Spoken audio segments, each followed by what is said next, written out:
NASA's Kennedy Space Center. I'm NASA Press Secretary Jackie McGinnis, and today you'll hear an update from NASA leadership following the scrub of the Artemis I launch this morning, after the team encountered an issue getting one of the 4 RS-25 engines to the proper temperature for liftoff. Earlier in the countdown, teams were able to troubleshoot an issue related to a hydrogen spike while filling the core stage tanks, and the rocket remains in a safe configuration as teams assess next steps. Here to talk with us today about today's operations and the path forward are NASA Administrator Bill Nelson, Artemis Mission Manager Mike Serafin, and Associate Administrator for the Exploration Systems Development Mission Directorate Jim Free. After the mission management team meets tomorrow to review data and discuss a path forward, we'll also hold a teleconference to keep you updated. We'll take questions from those of you in the room and over the phone. And if you're joining us on the phone, please press star 1 to enter the queue. First, I'll hand it over to Administrator Nelson. I am very proud of this launch team. They have solved several problems along the way, and they got to one that needed time to be solved. I am very grateful to you all for your patience. This is a brand new rocket. It's not going to fly until it's ready. There are millions of components of this rocket and its systems. And needless to say, the complexity is daunting when you bring it all into the focus of a countdown. You all, no doubt, have been up for some period of time. Our remarks are going to be short, and we will open it up for your questions. I want to say that the Vice President was here. She was pumped the entire time. She is very bullish on our space program and on this particular program of going back to the moon and going to Mars. We had her meet with assembled guests. We had her meet with members of Congress that were here. She toured the O&C building and saw the Artemis hardware there for the future. And overall, she had a very productive visit. And I would expect that you will see her at a future launch. I want to say that, understand that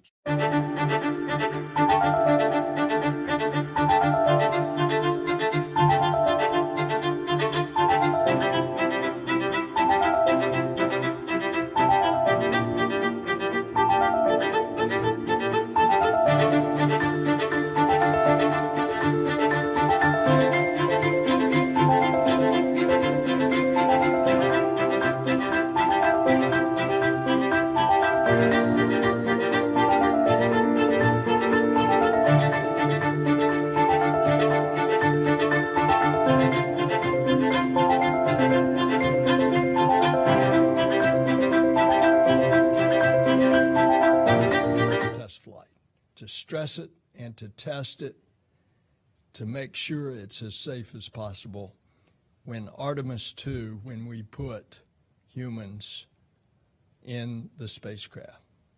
So for the details, let me turn it over to Mike Seraphin. Well, good afternoon. It's been a very dynamic 48 hours since I was last here to talk to you.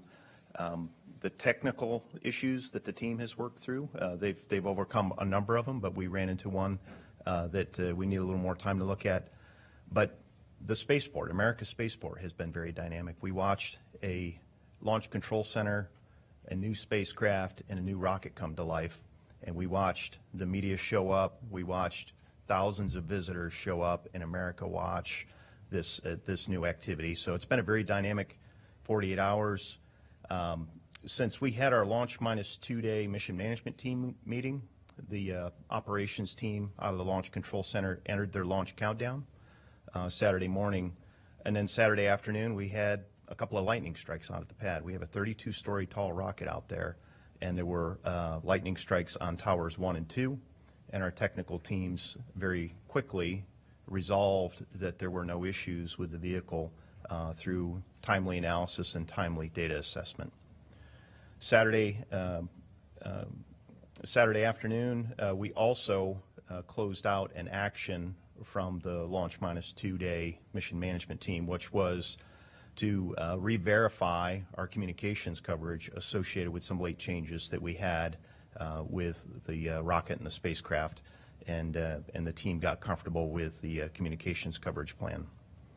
And then Sunday was largely a day of rest and a day of preparation for the team. And late Sunday evening, a subset of the team came in for the tanking meeting. Myself and our launch director, Charlie Blackwell Thompson, and our propulsive elements came in at 10:50 this evening, or the prior evening, and we reassessed the readiness to load the vehicle with cryogenic oxygen, cryogenic fuel, and we were go for that. We had a go weather forecast, which was 20% chance of lightning, 40% chance of precipitation throughout the cryo loading period.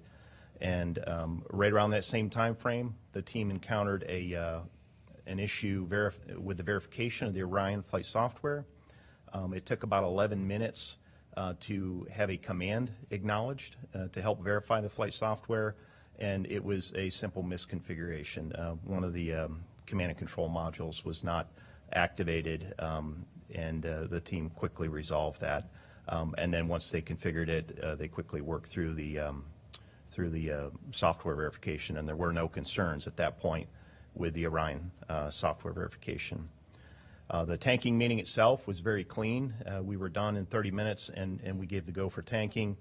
Shortly thereafter, the Kennedy Space Center went into a lightning alert, and the tanking was delayed for about an hour.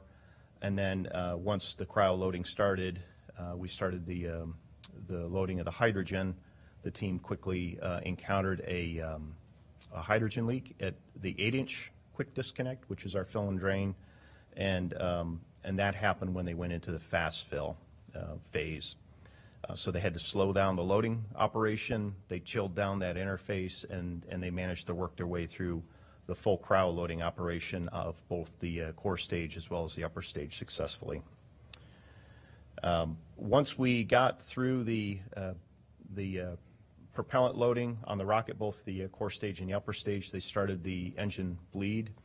We talked at our flight readiness review about the engine bleed. We knew that that was a risk headed into this launch campaign, and it would be the first time demonstrating that successfully. We did encounter an issue chilling down engine number 3. We need the engine to be at the cryogenically cool temperature such that when it starts, it's not shocked with all the cold fuel that flows through it. So we needed a little extra time to assess that. When the team started working through that, they also saw an issue with a vent valve at the inner tank. So the combination of not being able to get the engine 3 chilled down, and then the vent valve issue that they saw at the inner tank really caused us to pause today, and we felt like we needed a little more time. There was also a series of weather issues throughout the window. We would have been no-go for weather at the beginning of the window due to precipitation, and later on in the window we would have been no-go for lightning within the launch pad area. So the team worked through a number of issues today. The team was tired at the end of the day, and we just decided that it was the best to knock it off and to reconvene tomorrow. So we've got a mission management team meeting at 3 p.m. Eastern. We're going to give the team time to rest, first of all, and then come back fresh tomorrow and reassess what we learned today, and then develop a series of options. It's too early to say what the options are. And then, as Jackie said earlier, we will come back and talk about where we stand tomorrow evening with all of you. Again, it's an incredibly hard business that we have. In spite of the challenges that we had, as well as some other constraints that the team had to work through and set up for. For example, we had 42 collision avoidance cutouts that we had to manage over the course of the 2-hour window. Most of those were only a couple of seconds long, but there were a few that were about a minute long. You know, when you start thinking about the type of mission that we're flying, it really helps you understand just how unique and how complex the Space Launch System is, and the Orion and the Artemis program is. We have this upper stage, the interim cryo propulsion stage, that lofts the spacecraft to a 975 nautical mile insertion orbit, along with the SLS core stage. And with that, we need the performance from it, but we fly through part of the orbital debris field, the micrometeoroid and orbital debris field. And then one orbit later, we commit to the point of translunar injection. So as we fly up through this orbital debris and then back down to low Earth orbit and then out through the point of translunar injection, we have to know where all of these objects are, and that explains those 42 cutouts. And that is something that our operations teams were prepared to do today. We just didn't get to the launch window. So a number of challenges. We were ready for some of them, and the technical challenges we encountered on the engine bleed and the vent valve are just some things we're going to have to go look at today, look at tomorrow after we get a little smarter and get rested. So with that, I'll pass it to Jim. Yeah, so good afternoon. So the administrator and Mike covered a great deal of things. I'll just highlight a few things for me. You know, I sit in a different vantage point than Mike does. His is a lot more fun, by the way. But we, you know, we're in the LCC, and I found some things in the team today. This was a really important attempt for us. We talked about that after wet dress 4. There were a lot of questions of, should we have rolled back, tried to do another test? We felt and still feel like going for today was the right thing to do. And that comes in a few ways. Our launch team was really, I'll say, pushed today. They were working a lot of issues. They were looking at the compressed timeline with that hold at the beginning, and we were filling all 4 tanks at the same time at one point, really pushing our team through a timeline. Weather, Mike talked about some of the weather. We talked about lightning. Weather was coming in and out. We were actually not able to go at the beginning of the window like we thought. There was a lot of comms from the launch weather officer. The hydrogen out of spec that Mike talked about when we went to manual control, that's something we did on the locks when we had some issues loading locks the first time. Going to that manual control to me is learning. And getting through the first hydrogen leak that we had, that was the same leak we had on the same line to the same level. And when we started to do the manual fast fill, honestly, it kept climbing, and I thought there's no way we're going to get out of this, and that got us out of it. So to me, what we pushed the team through, and I know we always get a lot of talking about the team too much, but we continue to learn. That's what we're doing. We're testing, I think Bob Cabana said it, we're testing the people and the processes. So we've put ourselves through a compressed timeline. We're going to get some shorter launch windows we'll have to deal with, where these skills will help us. I know you've heard from Charlie about extending our timeline about an hour earlier to give us time to work things. I think that helped us today to work things. And frankly, engine 3 that Mike talked about, we definitely didn't get down to the temperature we wanted, but the other 4 weren't as low as we would like to. So there's some things going on that the team needs to go off and look at the data and understand how this is different from what we did during the green run at Stennis, and then figure out a path forward, which is ultimately where we want to go. We're not going to have all the data and the implications today. I'll reiterate that, what Mike said, but we felt we owed it to you to share everything that we know. So, and I can assure you there was no other group of folks, not just the folks that worked last night, but the folks that started this countdown. There's no other group that wanted to get through this successfully than those people. So with that, I'll turn it back to Jackie. Thanks, Jim. Just a reminder for folks joining us on the phone, you can press *1 to get into the queue. But first, we'll take some questions from the room. Marcia Dunn, AP. Marcia Dunn, Associated Press, probably for you, Mike, or Jim. Is Friday or Monday even feasible since you're dealing with an engine? And might you need to replace this engine? Could this be a problem unique to this? But I guess not, since you said that you didn't get the temperatures on any of them that you were looking for. I'm just wondering what could be the worst case here. Yeah, Mike, go ahead. Okay. I'll add on. Yeah, Friday is definitely in play.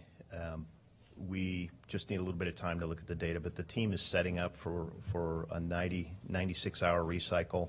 So they're still holding in the launch countdown configuration, and we're preserving the option for Friday. They're replenishing the commodities out at Launch Complex 39B. You'll see some of those activities tomorrow. And right now, the indications don't point to an engine problem. It's in the bleed system, the thermally conditions the engines.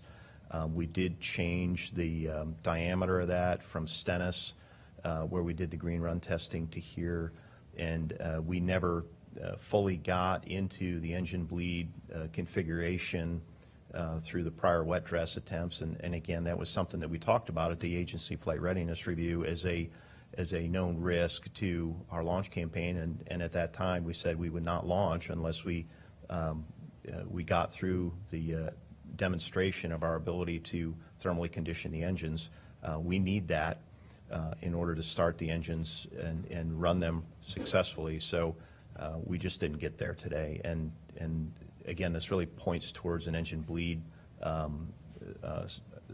issue on the core stage side, not on the engine interface side. So I don't know, Jim, if you have anything to add to that. Yeah, I just add, we actually stayed loaded longer to try and figure it out, so that we were trying to save as many cycles on the tank as we could. So I think we tried to, I'll say, run it to ground as fast as we could, and then once we were outside, seeing we could launch and the way the pressure in the tank was going, it's like, hey, it's better just to stop and regroup and stay in the 96-hour that Mike talked about and figure it out. Or smaller when you made the change? So you did make it bigger? And we also did it, and you'll hear more from John Honeycutt on this probably tomorrow, is we also, where we did the test in the flow is a little bit different than we did at Stennis. All of those decisions were made hoping for the benefit of physics that went with all that from the expert's opinion. So that's what we have to figure out. Joey Roulette with Reuters.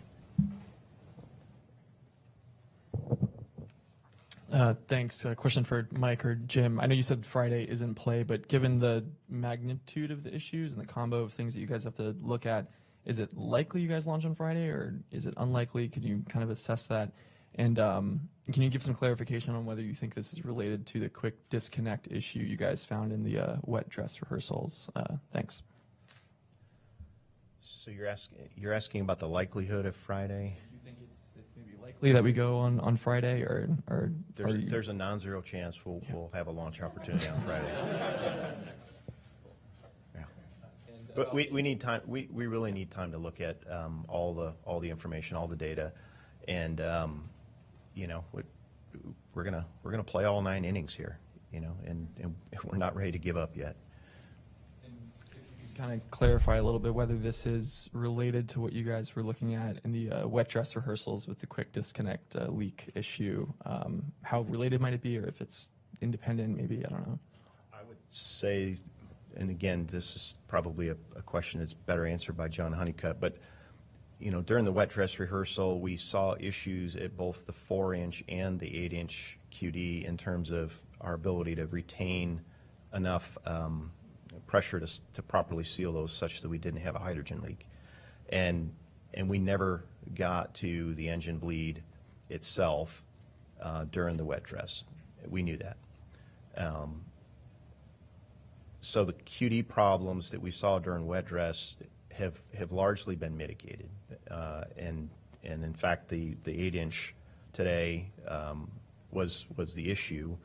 That we had a little bit of leakage on that they managed to work their way through by slowing the fill and chilling it down, and then that properly sealed it, and we got a full load. We weren't able to get a full load in our first 3 wet dress attempts. The 4-inch QD that we previously had problems with on, I think it was wet dress 4, worked just fine today. So I would say that the QDs really had no material impact on the on this hydrogen bleed setup, and I don't know, Jim, if you have anything to add. No, on that I think one. you're exactly right. Yeah, that's what I was trying to say earlier. We worked the 8-inch problem the first time, rolled back, figured that out. 4-inch, we couldn't pressurize because that was leaking. Today we did that, so yeah, I think we're in good shape. Michael Sheets with CNBC.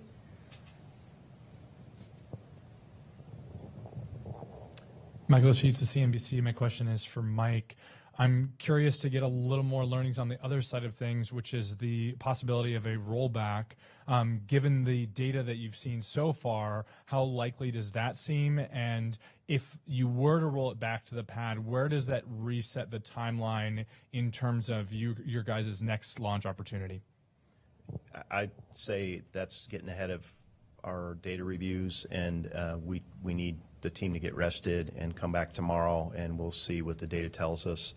I'll recycle a line from earlier. There's a non-zero chance, but we're going to do our best to see where the data leads us, and if we can resolve this operationally out at the pad, there won't be any need for that. And if we can resolve this operationally out at the pad in the next 48 hours, 72 hours, Friday's definitely in play. So we just need to see.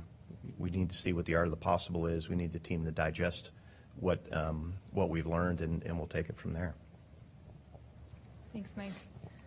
Ken Chang with the New York Times. Yeah, hi. This is for Mr. Serafin. I was wondering if you could give us a quick primer about how the hydrogen bleed system works. Sounds like it's the plumbing from the hydrogen tank to the engines. What was changed and why? And did anything like this occur during Green Run at Stennis? Yeah, I will defer that one to John Honeycutt tomorrow. I know we increased the diameter of the bleed that is used to increase the flow to the engines, but beyond that, it would be kind of getting out of my experience base to talk about what other changes there were. So if you could ask that to John tomorrow. Jeff Faust with Space News.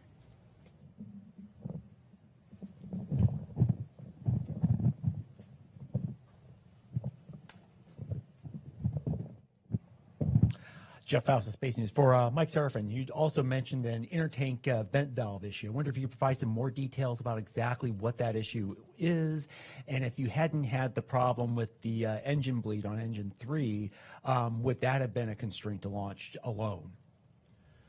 Yeah, we're still trying to understand what happened with the intertank vent, but it was clear that there was a leak at that vent valve, and the challenge that created was we want to increase the pressure in the tank in order to establish the hydrogen bleed, and the vent valve wasn't cooperating with us. So it was this delicate balance of maintaining the pressure to establish the bleed on all 4 engines, and engine 3 was not seeing the temperatures that it needed, and the vent valve complicated that, and that's at the point where the team decided that it was appropriate to declare the scrub. Because we just weren't going to make the 2-hour window, and then it just was one of those situations where we just knew that we needed more time. Thanks, Mike. They're keeping you busy. Kristen Fisher with CNN. It's actually Rachel. Oh, I'm so sorry. I'm so sorry. Rachel Crane with CNN. Mike, you mentioned earlier that you didn't see temperatures for all 4 engines that you were anticipating. We just heard a lot about engine 3. Can you tell us a little bit about the temperatures you were seeing with the other engines and what the issue was? The other 3 engines were meeting the temperature range, or were on trend to achieve what we would need to have a proper start. It was just engine 3 that was just for some reason not getting to the proper temperature range. On the phone, we have Chris Davenport with Washington Post. Hi, thanks so much. I guess for Mike, what is the temperature that you need the RS-25 to be at in order to launch? Just wondering what the criteria is for that and how far away you were on that 3rd engine. I'm also wondering how you ended up being able to fix that hydrogen leak. It just sort of seemed to go away during tanking. Thanks. Okay, so as I recall, and again, it would be a good question for John Honeycutt tomorrow. The temperatures on the engines, it's about 500 Rankine that we're looking for on the engines before they're thermally conditioned. I don't recall exactly where the engines were, but engines 1, 2, and 4 were pretty close to that, and then 3 was just not getting there. And then the hydrogen leak, in terms of resolving that, hydrogen is an incredibly small molecule. It's the smallest on the atomic chart, and it doesn't take much of a gap in order to have a leak in a quick disconnect, and there are soft goods in there between the mechanical plates, and sometimes it just takes a little bit of a cold soak on on both sides of that interface, or if there's a little bit of differential heating on either side of that, it can actually cause a little bit of a gap.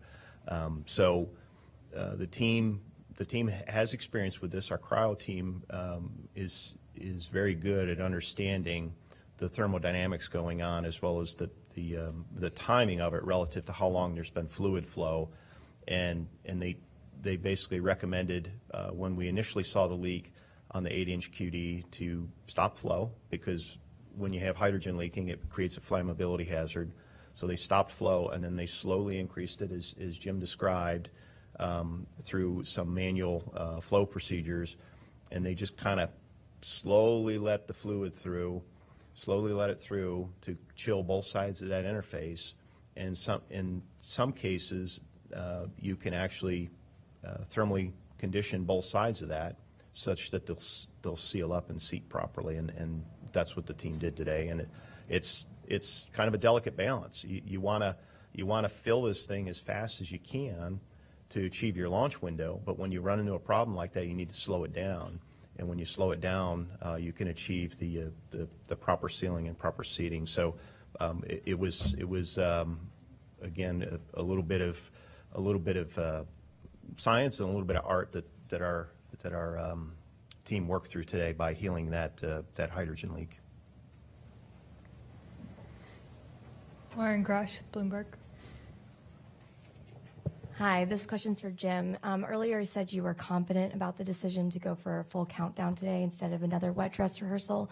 I'm wondering if there are any risks, extra risks involved with going for a full countdown, apart from the launch itself, rather than doing a wet dress rehearsal. I think, we just rolling out for another wet dress has some cycles on how many times we roll out, so you introduce risk that way. We felt like we understood that 4-inch leak that we had during wet dress 4, which today we proved that we understood it. We understood how to operate with a leak on the 8-inch line. So from my perspective, that's where I'm kind of basing our fact to make a run for launch in this launch period is still the right decision. We have another question on the phone from Eric Berger with Ars Technica. Yeah, hi. Just to follow up with Lauren's question there, Jim. You have done effectively 5 wet dress tests now at Kennedy, and you haven't gone all the way through on any of them. Can you just talk maybe a little bit more about why you don't think it's prudent to complete a wet dress test, which would have identified, I think, this RS-25 chilling issue today if you had gone through the wet dress? Thanks. Yeah, so I guess 2 things, Eric. I'd answer it the same way, because we still would have taken another cycle of rolling out and back, and we're going to learn every time we come out here. If you go back in history at how many times the different Apollo vehicles came out and tested prior to launch, how many times they scrubbed. The administrator talked about how many times he scrubbed on a vehicle that had flown multiple times. So we're going to run into these issues, and we'll figure them out as we go. But until we put the whole vehicle together, had we come out for another wet dress, the vehicle would not have been the complete that's ready to go out there today with all the closeouts, FTS installed, everything we learned about the flow, everything we learned about FTS, working with the range to get a 25-day time period before we have to retest. So yeah, I agree. We won't know until we know, but we also won't know until we try. And we felt like we were in the best position to try. Marina Corn with The Atlantic. Hi, Marina Corn with The Atlantic. This is for Mike and Jim. After the scrub, Stan Love came to the press site to talk to the reporters, and they asked him how he felt. He said that he was a little disappointed, but he was not at all surprised. It really sounded like he didn't expect SLS to get off the ground today. I'm wondering if you were surprised or unsurprised with the way things unfolded today. Yeah, I mean, I'll start. I'll say what our deputy administrator told her family when they were coming for her launch. Plan a week trip to Florida for a vacation, and you might see a launch, which is exactly what I told my family. We're going to, and the administrator said it, we're going to launch when we're ready. and that's our approach. I said there's nobody that came wanting more for that vehicle to launch than our team that has worked on this. Not just our team, the launch team. There were a lot of folks that have put their careers into this, but everybody wants it to be successful. And ultimately, our job is to make it as successful as we can. And we might get to another one where there's another issue and we decide not to fly. That's the most important decision we can make, because we are building. Kathy Leaders gave a great speech at an awards event the other night, and I was talking about Artemis I, and then she got up behind me and said, "This is just the beginning."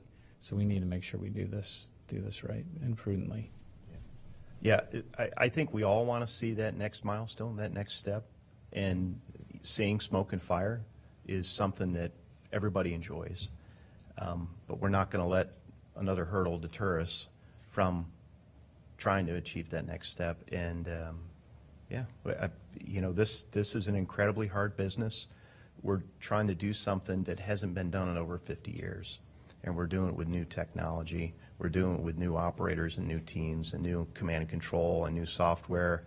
And as Jim said, we're learning all along the way. This is one of the things that we love about the agency is it's a learning organization, and we take pride in lessons learned and applying them. And I think the fact that we went from having issues just loading the core stage to getting all the way through cryo loading and having a fully configured vehicle and just not quite getting to this engine bleed is a sign that we've applied a lot of lessons learned, and we are trying to get to that next step, and that again is not going to deter us from trying to achieve it. Here in the third row.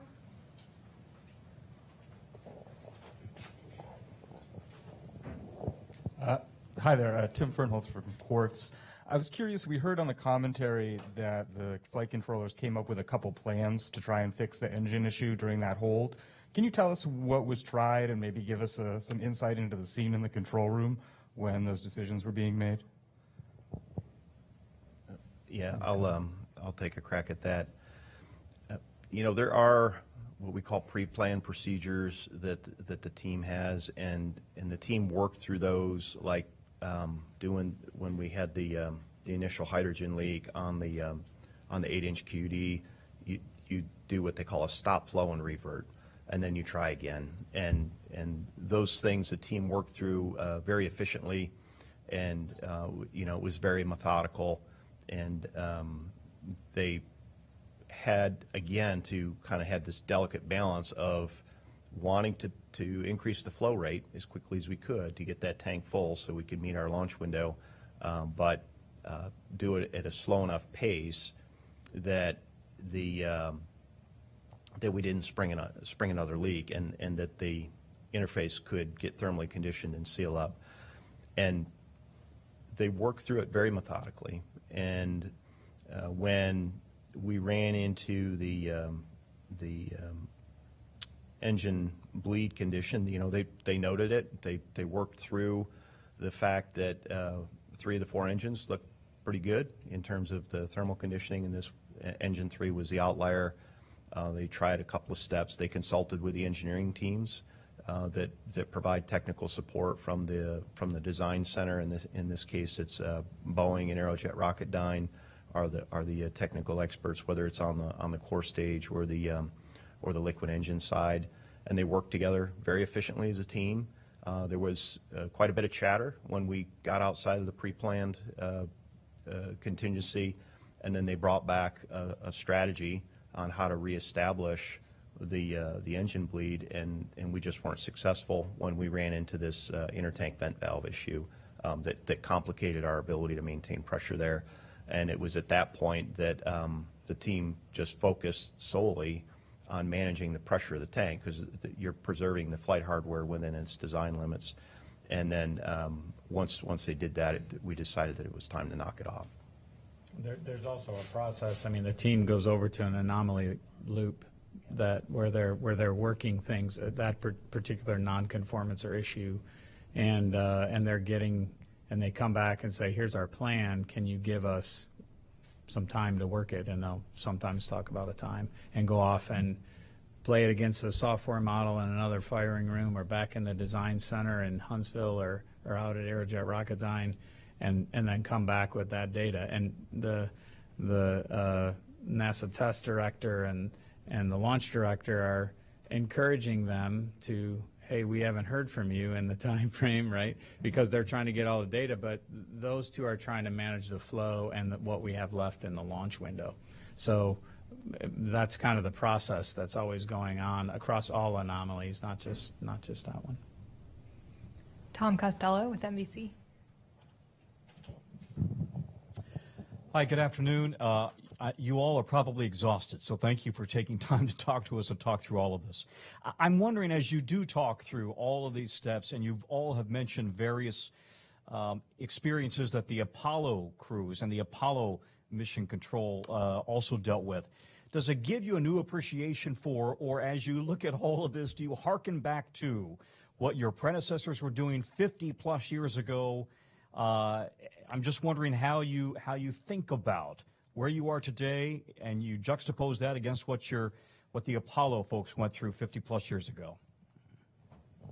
Randy Bresnik said it best the other day, right? They didn't know it could be done, which is even more impressive, right? We've seen it done. We're trying this with a new vehicle, so it's it's really impressive to me to think they didn't even know that it could be done. It's kind of, you don't know how hard it is because of what's laid out in front of you. So I think for that, the shuttle program, the ISS program, those are all programs we learn from and have an appreciation for the challenges that go with it. But my faith in this team is ongoing, so I know we'll get through it because they've seen it done before and they understand this vehicle.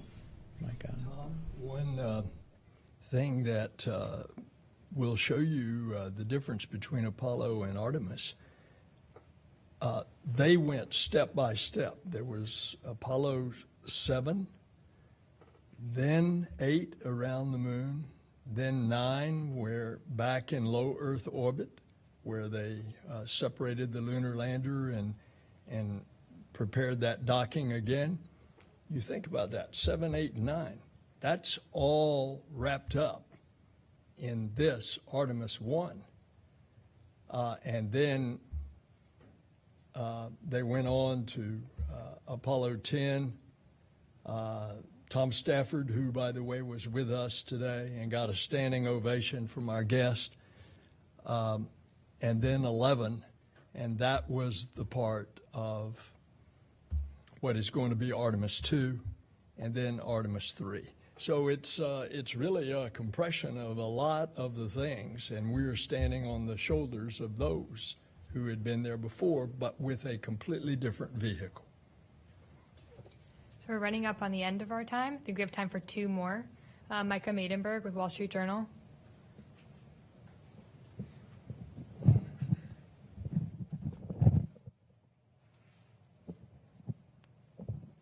Thank you.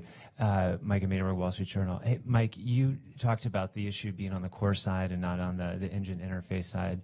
Could you kind of elaborate on that? And have you had any conversations, or anybody on your team had any conversations initially with the folks at Boeing, just given their role on the core side? Well, we certainly did discuss whether or not there was an engine problem. And Marcia's question earlier was kind of alluding to, do we need to remove and replace an engine? And there's no indication that we're in that type of scenario at this point. Boeing is a part of our engineering team that is in the Launch Control Center. Boeing is on the mission management team, and they're integral to the overall operation.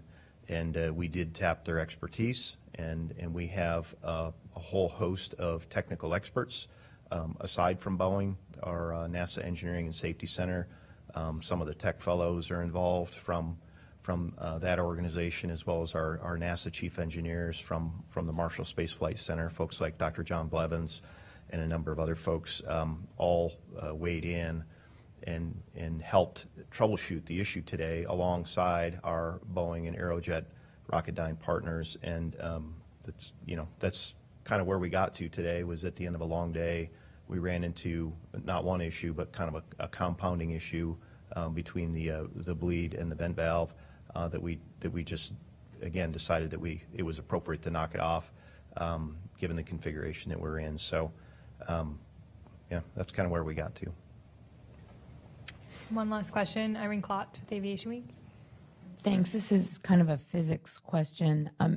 Is there something about the position of the main engine 3 that is makes it susceptible to this kind of situation, or could this have randomly occurred at one of the other engine positions?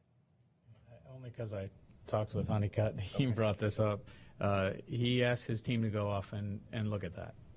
And I think he'll probably bring that answer back to you tomorrow. He didn't anticipate there was, but they're not leaving anything off the table. So. Thanks. That's all we have time for today. As I mentioned, after the mission management team meets tomorrow to review the data and steps forward, we'll hold a teleconference in the evening. So thank you for joining us, and tune into NASA TV for continuing coverage of NASA's Artemis I mission.